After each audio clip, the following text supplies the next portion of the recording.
For the past few months, something has been trying to get invited into my house. I'll never forget the day it started. I was going to university, but that came to an abrupt end when my father passed away during finals week from complications due to COVID-19. It had taken a lot of thought and prayer to even decide to go to college because my mom had died a few years earlier. The school I was going to attend was out of state, and I didn't want to leave my dad all alone in our home. The only reason I felt comfortable with going was because two of my friends, Bryce and Will, were willing to move in with my dad while I was gone. I blew all my saved up money that was meant for college on legal and funeral fees. I have 3 older half-brothers from my father's first marriage to split belongings between. In the end, I was left with 10 grand of my mom's life insurance and from my dad's savings and a little cabin in the UP.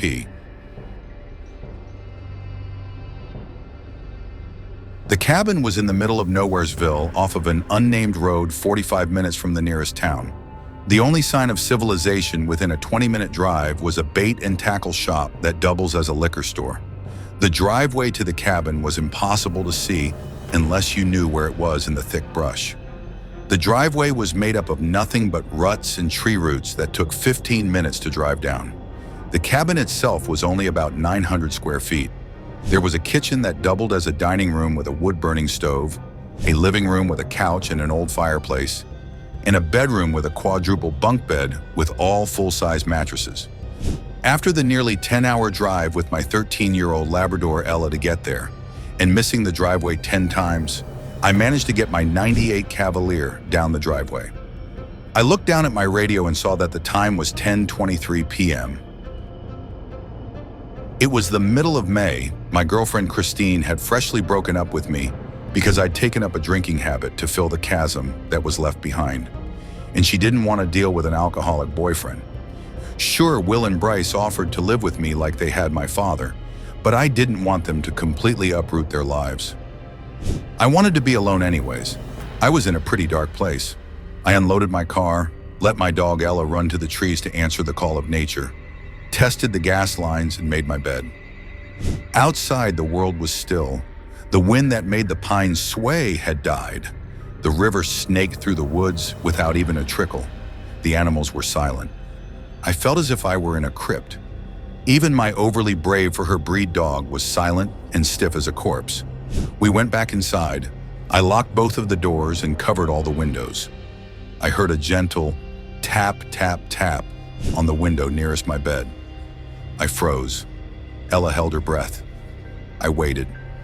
Tap, tap, tap. I hoped it was a tree branch. I prayed it was nothing. Tap, tap, tap. Only this time it was on the living room window. This continued until whoever or whatever had found the front door. Thump, thump, thump. The doorknob started shaking. The screen door opened and slammed over and over.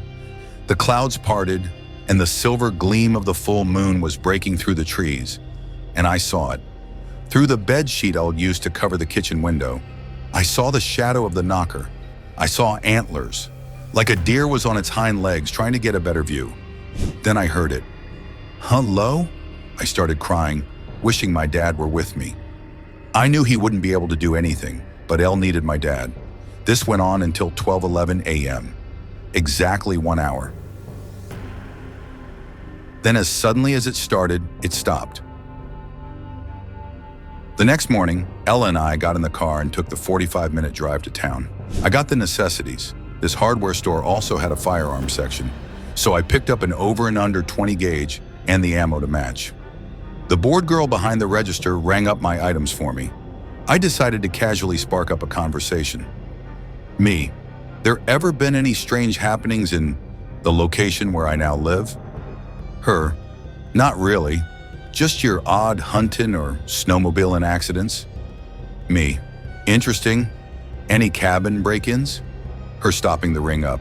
A few? Why you asking? I decided that was the end of our conversation. Didn't want her to think the new guy was some kind of alcoholic grifting burglar. On the drive back to the cabin, I saw a truck pull into a hidden driveway, like mine on my road. He got out and flagged me down. I got out and he started talking to me. Him, you new round here? Me, yeah, just moved into the cabin up the way last night. He stared at me. Not in an intimidating way, more of a, "You'll not do well here" kind of way. He looked at me as if he was trying to decide what kind of flower arrangements he'd make for my funeral. Him, "Name's Jim. And you?" Me, "Ben." "Jim, don't go outside past 11 p.m. Ben, the beast won't like it." I spent the rest of the day boarding up my windows. The only window that wasn't sealed by plywood was the window over the sink. That night, after feeding Ella, having a dinner that consisted of canned stew and half a bottle of Jack, I made sure that both of the doors were all deadbolted. All the boards were secure. And when 11:11 rolled around, it started again. Tap, tap, tap. The tapping started on the exterior wall of the cabin directly next to my head. Ella was shaking, hiding under the blanket. Then I heard it. "Hello? Hello? Ben? Let me in, Ben. Please. It's so dark out here." It knows my name. This time it was at the barred window. "Why did you board up the windows? I saw you do it." At the back door. Thud, thud, thud. After one last slam on the front door, I heard it leave. The clock read 12:11 a.m. I managed to get a few measly hours of sleep. The next morning, 𝐦𝐨𝐬𝐬 hauled tail over to Jim to inquire about the beast. He was only a few minutes up the road. Jim, "He came again, didn't he?" Me, "Yeah, he did." Jim, "What did he say?" Me, "He knew my name." Jim, "Who have you told your name to?" Me, "No one. Just you and the cashier at name a store." Jim, "This isn't good, Ben. The beast has learned about you. He's searching you. He knows you're vulnerable." This nightly routine went on for months. Every night the beast would torment me. 1 hour, every night, like clockwork. It was November. I'd even gotten myself a part-time job at the paper factory in town. Pay was garbage, but it kept Ella and I fed, the propane tank full, and the guns loaded. Over these months, Jim had become my only friend. He'd gifted me a handgun to keep on my person at all times. He said he wouldn't miss it, and I believed him. I know what you're thinking. Why would you stay there? And my answer is, I had nowhere to go. I was completely disowned by my family. The family that hadn't disowned me were dead. Jim had informed me that the beast, according to everything he learned, could only enter via an open or unlocked door, window. It was Thanksgiving. The forest was completely blanketed in snow, and it was already dark by 4 p.m. The cashier who'd rung me up all those months ago was now kind of my girlfriend. Her name's Connie, by the way, and she'd invited me and Ella over to her and her parents' house for dinner. I locked up the cabin and made sure the gas light was turned off before I left. My '98 Cavalier had seen better days. The radio no longer worked, so I chose to sing Christmas songs to Ella the whole way to Connie's. Connie, why don't you ever take me to your place? Me, you don't want to. The only toilet is an outhouse and the hand pump is frozen up. I hadn't told her about the beast. I didn't want to scare her away by making her think I was some kind of alcoholic schizophrenic. Connie, I don't mind. Besides, I can't make you thankful while my parents are in the other room. That was it. I'm a weak man. I'd agreed that she could come out for the night. As long as I went through my routine, everything would be fine. My surviving since May was proof of that, right? We drove deeper and deeper into the still forest. The snow was deep and slick, so I took my time driving towards the cabin. I kept checking my phone to see the time. It was getting dangerously close to the hour of the beast. I decided to slow down and accidentally take a wrong turn. I'd successfully managed to keep us away from the cabin for the full hour of the beast. I was feeling pretty good about myself until I pulled up to the cabin. The door was wide open. Through the vents of my car, we could smell the rot. The beast was in my cabin. I locked the door.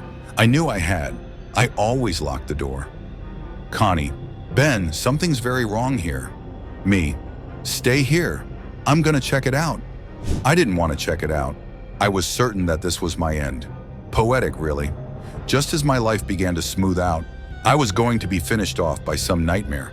I thought about calling Jim, but he would be asleep by now, and he wouldn't be able to get down my driveway. I was going to have to do this alone. I grabbed my flashlight from the glove box, got out, and started sneaking up to the door of the cabin. The clouds had ceased the snowing, as if in anticipation. The icy wind bit at my face. The clod leached its way into my bones. Then I heard the ear-ringing sound of shattering glass. I turned around with my pistol drawn and I saw him, the beast. He wasn't in the cabin. The beast had broken through the passenger window and was pulling Connie through, slashing her against the jagged glass. I heard her neck snap with a 𝐥𝐤𝐤𝐞. From the armpits up, he looked like a buck suffering from chronic waste disease. Blood and scum and fecal matter was smeared all over his body. He turned to look at me with milky eyes. The beast, Ben. That was all he said. I started firing at him. A few of my bullets actually hit, but I was too late. I heard him killing her. I could hear the blows falling on her body, like a wet sack of potatoes. I heard her call to me. I heard her stop.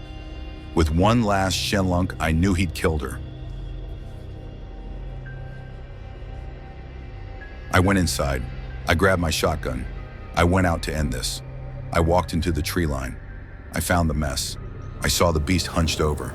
He was on all fours and he burying his face into Connie's now cracked open chest cavity.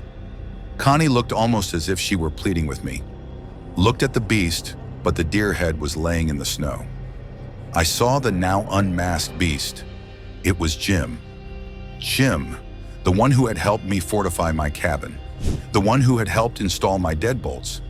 He must have stolen keys to the cabin at his last visit the day prior.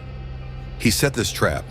He turned to look at me, tears streaming down his face, trying not to throw up while swallowing hunks of Connie.